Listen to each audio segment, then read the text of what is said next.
Folks, he's back. Your boy, Randy Silver. I had an amazing 10-day vacation in Costa Rica. Disconnected from the world. No social media, no internet, no texting, no nothing. Got back late last night. First thing I did, checked Warriors Digest, checked out the Warriors. Warriors killed it, baby. Let's go. Steph Curry, unbelievable 3-game run. Warriors are moving up in the standings. Let's go. It's been a couple days since Warriors Digest has put out a video. I know you've been fiending for the content from myself, from the whole team. We're sorry for giving you guys some reprieve the past couple days, but we're back, folks. I'm here to make sure that you get your Warriors needs.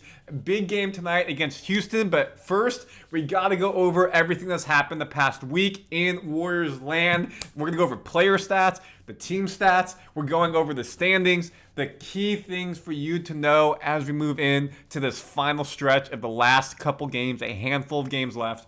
Warriors, folks, moving up the standings. Randy Silver here, Warriors Digest. Please like, please subscribe, help us grow this channel. Again, thank you for helping us hit 10,000 fans. Let's continue to grow this. And folks, we got to show you this first. The Warriors were below 500 and tied for 10th in the standings when they traded for Jimmy Butler. Trade deadline, Kevin Durant, Ingram, Jimmy Butler, Lauri Markkanen, etc. All the players that were up in the names, Paul George, Kawhi Leonard, throughout the whole offseason to the trade deadline, and we got Jimmy Butler. And folks, it's been worth it. We're getting our money's worth.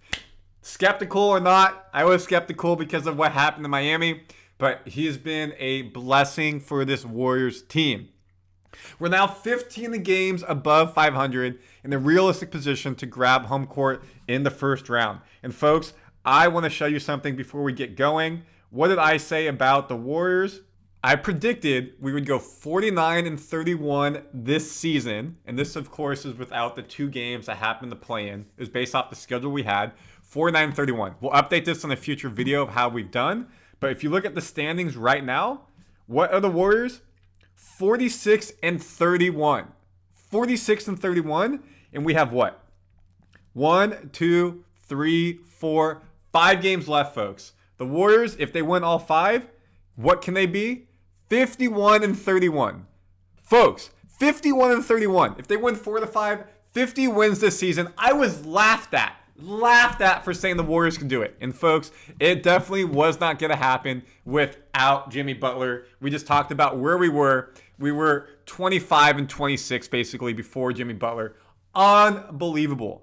Have a chance to win a first round bye. Yes, a first round bye. Let's show you where we're at. 7-3 in the last 10. Denver, what a win. What a win. Usually Denver's our kryptonite. No, we played a great game across the board. Lakers have fallen down. Denver has fallen down.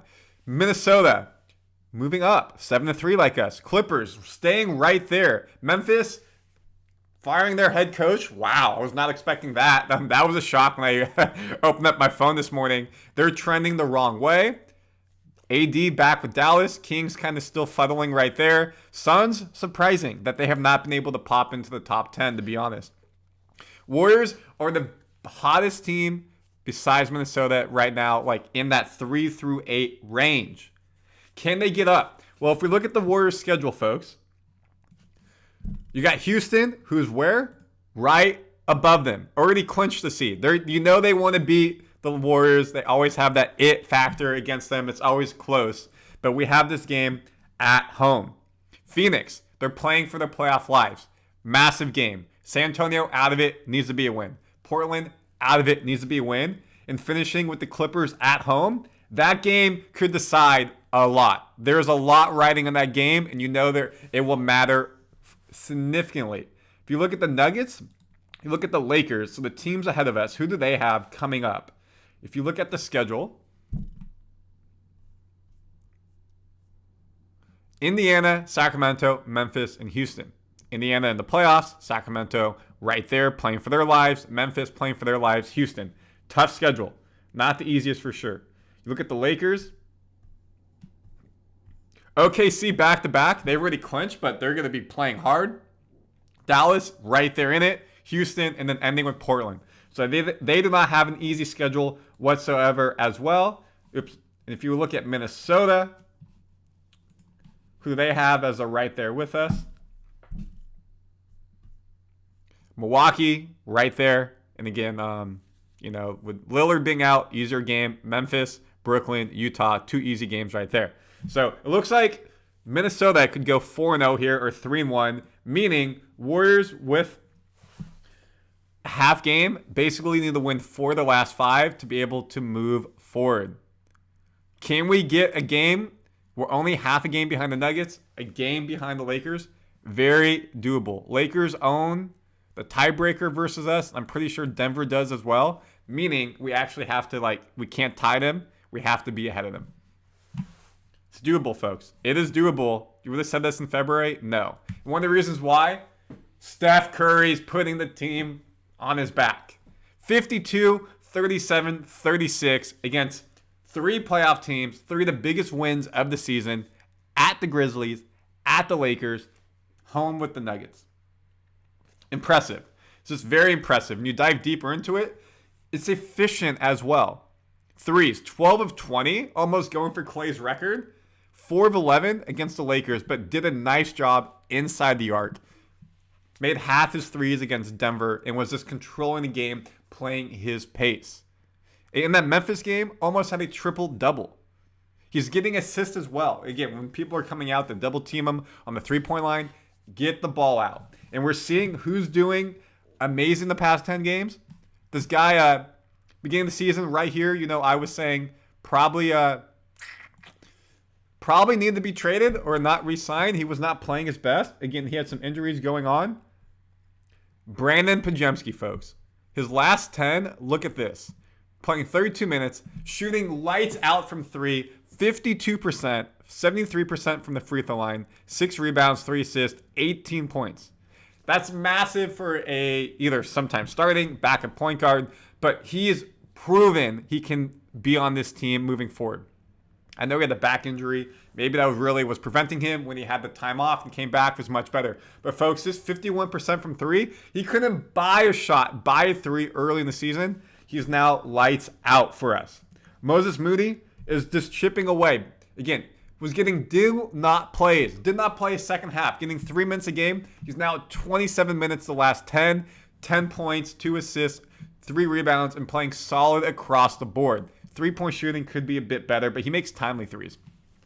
And I can't believe, folks, I'm showing you Guy Santos, but folks, he's earned every minute he got. Started as a back-of-the-bench player, beginning the season was not even touching the floor. He's now in the past 10, 14 minutes a game, 22% from 3, not the best, but he makes timely threes again. 3 points, 4 steals, 1 assist. Not the biggest stat line, but it's the energy he provides on the floor. And then I know this is controversial for some people in this chat. Kuminga, coming off the injuries back and forth, but what he can provide is different than anybody on this team. He can be a defensive liability at points, but when he's playing his game, it can be almost like a GP2 glove, slasher on offense, make some shots. He's able to be productive. 21 minutes. And again, folks, look what he does against Houston tonight.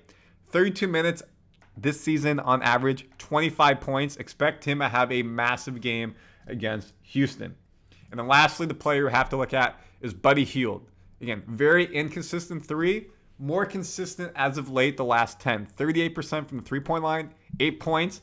All we needed him is giving us 3 to 4 threes a game, timely threes. He's been playing more energetic defense, getting back, getting his hands active in the lanes. It's been very big for this team. So the Warriors, folks, really are coming into this game on the best run of this season. If you look at the Warriors' schedule again, you started in Atlanta with a bad loss, Miami, another bad loss, and then, you know what, Steph Curry comes back from injury, played some golf, New Orleans, San Antonio, Memphis, LA, finish the road stand strong, and then you get the win at Denver. So it's been a very, very productive end of March, beginning of April. And now you got to finish it off strong this last 7 days, last 5 games of the season. And folks, I know there's a bit of a lull on Warriors Digest, but we're going to be here moving forward to make sure you get all the content you need. I'm back. I will be moving from here to Nebraska starting Wednesday. So I'll do the best I can. I'm driving a U-Haul from Orlando to Nebraska for my sports reporting job. It'll be a bit of a challenge to get some videos out potentially, but we'll make sure Arthur and the crew here are keeping you up to date. Warriors fans, a lot to be excited about moving into the final chapter of this season and the playoffs coming up. Let's get it.